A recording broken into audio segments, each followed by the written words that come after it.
Hi, this is Nell Foster with Joyous Garden, and today I'm going to show you how to transplant a succulent. I have a lot of succulents. My whole front yard is full of them. Here are lots of cuttings, as you can see. But this is a little plant, a little echeveria that I bought at our farmer's market. We are lucky enough to have them at our farmer's market. We have them all over here. They're very well suited to Southern California. I'm in Santa Barbara, to our dry climate.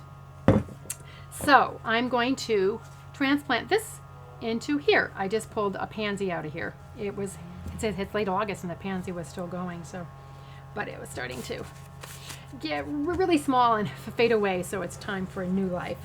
So what I do with a drain hole is I'm going to be using this pot for my next video project.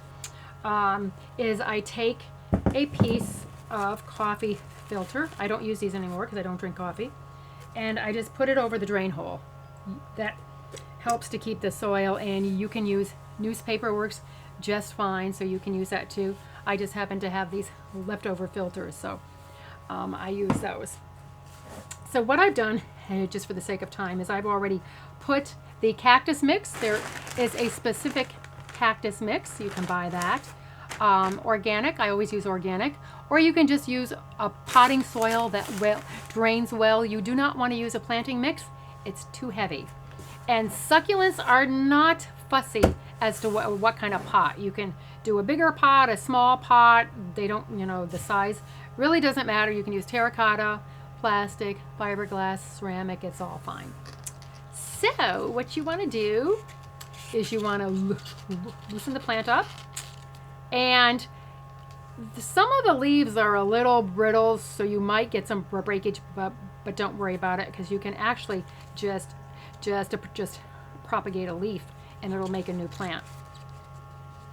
So here it is. It came out really easy because the roots are there. It's all pretty tight in here. So I'm just gonna kind of tease a little bit to loosen it up.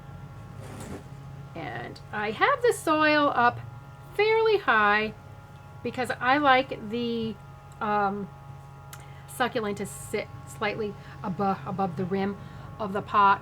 And then I'm just going to go back in and I'm going to fill it around with my cactus mix. Just handfuls of that. And as you can see how nice and light this is. It's a very light mixture. Go all the way here. Actually, I'm just going to use my fancy soil scoop because it'll go faster.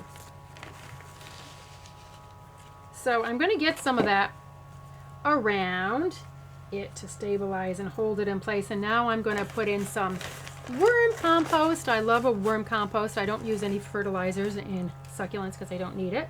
But the worm compost is just a nice natural way to give your plants a boost.